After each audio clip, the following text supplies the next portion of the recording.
2026년 4월 25일 토요일 말씀 묵상 함께 시작합니다. 오늘 말씀은 창세기 30장 25절에서 43절까지 있는 말씀입니다. 함께 말씀을 묵상합니다. 라헬이 요셉을 낳은 뒤에 야곱이 라반에게 말하였다. 제가 고향 땅으로 돌아갈 수 있도록 저를 보내주십시오. 장인 어른의 일을 해드리고 얻은 저의 처들과 자식들도 제가 데리고 가게 허락하여 주십시오. 제가 장인 어른의 일을 얼마나 많이 해드렸는가 하는 것은 장인 어른께서 잘 아십니다. 라반이 그에게 말하였다. 자네가 나를 좋아하면 여기에 머물러 있기를 바라네. 주님께서 자네를 보시고 나에게 복을 주신 것을 내가 점을 쳐보고서 알았네. 라반은 또 덧붙였다. 자네의 품삯은 자네가 정하는 대로 그대로 주겠네. 야곱이 그에게 말하였다. 제가 장인어른의 일을 어떻게 해드리고 장인어른의 가축대를 얼마나 잘 보살폈는지는 장인어른께서 잘 아십니다. 제가 여기에 오기 전에는 장인어른의 소유가 얼마 되지 않았으나 이제 때가 크게 불어났습니다. 주님께서는 제가 하는 수고를 보시고서 장인어른에게 복을 주셨습니다. 그러나 이제는 제가 저의 살림을 챙겨야 할 때가 되었다고 봅니다. 라반이 물었다. 그러면 내가 자네에게 무엇을 주면 좋겠는가? 야곱이 대답하였다. 무엇을 달라는 것이 아닙니다. 다만 저에게 한 가지 일만 허락하여 주시면 제가 장인어른의 가축대를 계속 먹이고 돌보겠습니다. 오늘 제가 장인어른의 가축대 사이로 두루 다니면서 모든 양떼에서 얼룩진 것들과 점 있는 것과 모든 검은 새끼 양을 가려내고 염소떼에서도 점 있는 것들과 얼룩진 것들을 가려낼 터이니 저것들을 저에게 삭스로 주십시오. 제가 정직하다는 것은 훗날 장인 어른께서 저에게 삭스로 주신 가축대를 확인하여 보실 때에 증명될 것입니다. 제가 가진 것 가운데서 얼룩지지 않는 양이나 점이 없는 양이 있든지 검은색이 아닌 새끼 양이 있으면 그것들은 모두 제가 훔친 것이 될 것입니다. 라반이 말하였다. 그러세, 자네가 말한 그대로 하겠네. 그러나 라반은 이렇게 말해놓고서도 바로 그날로 숫 염소 가운데서 줄무늬가 있는 것과 점 있는 것을 가려내고 또 모든 암염소 가운데서도 흰 바탕에 얼룩진 것과 점 있는 것과 모든 검은 새끼 양을 가려내어 자기의 아들들에게 주었다. 그런 다음에 라반은 야곱이 있는 데에서 사흘 길을 더 나가서 자기와 야곱 사이의 거리를 그만큼 뜨게 하였다. 야곱은 라반의 나머지 양떼를 쳤다. 야곱은 미루나무와 감복숭아 나무와 플라타너스 나무에서 푸른 가지들을 꺾어서 껍질을 벗긴 다음에 벗긴 가지에 흰 무늬를 냈다. 야곱은 껍질을 벗긴 그 흰 무늬 가지들을 물 먹이는 구유 안에 똑바로 세워놓고 양떼가 와서 물을 먹을 때에 바로 눈앞에 세워놓은 그 가지들을 볼 수 있게 하였다. 양들은 물을 먹으러 와서 거기에서 교미를 하였다. 양들은 껍질 벗긴 그 나뭇가지 앞에서 교미를 하고서 줄무늬가 있거나 얼룩이 지거나 점이 있는 양을 낳았다. 야곱은 이런 새끼 양들을 따로 떼어 놓았다. 라반의 가축대 가운데서 줄무늬가 있거나 검은 양들은 다 가려냈다. 야곱은 이렇게 자기 가축대를 따로 가려내서 라반의 가축대와 섞이지 않게 하였다. 야곱은 튼튼한 암컷들이 교미할 때는 물먹이는 구유에 껍질 벗긴 가지들을 놓아서 그 가지 앞에서 교미하도록 하곤 하였다.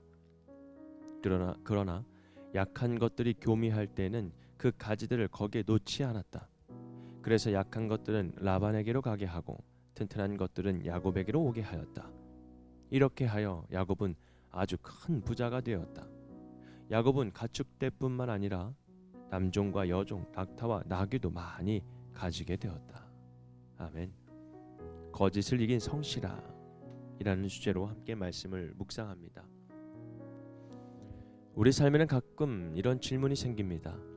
정직하게 살아도 괜찮을까? 성실하게 해도 결국 이용만 당하는 것만은 아닐까? 상대가 계속 속이고 불리한 조건을 만들어도 정말 하나님은 가만히 계실까? 오늘 본문 속 야곱이 그런 자리에 있습니다. 야곱은 오랜 시간 라반의 집에서 일했죠. 아내를 얻기 위해 7년도 일했고 또 그 속임을 당하여 다시 7년을 일했습니다. 합 14년 동안이나 그곳에서 일했습니다. 그래서 이제는 그 자기 가족을 데리고 고향으로 돌아가고 싶어 했습니다. 그런데 라반은 야곱을 쉽게 보내려 하지 않았죠. 왜냐하면 야곱을 통해 자기 집이 복받았다라는 것을 알았기 때문입니다. 하지만 라반은 야곱을 축복의 통로로 인정하면서도 끝까지 야곱을 붙잡고 이용하려만 했습니다. 여러분, 불리한 상황 속에서도 성실함은 여러분 헛되지 않은가?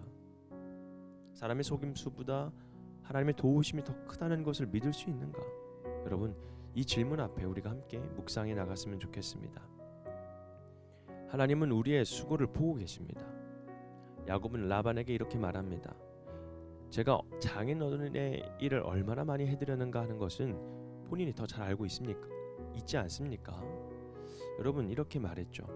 야곱의 수고는 보이지 않는 수고가 아니었어요. 라반도 알았고 무엇보다도 하나님께서도 다 보고 계셨죠.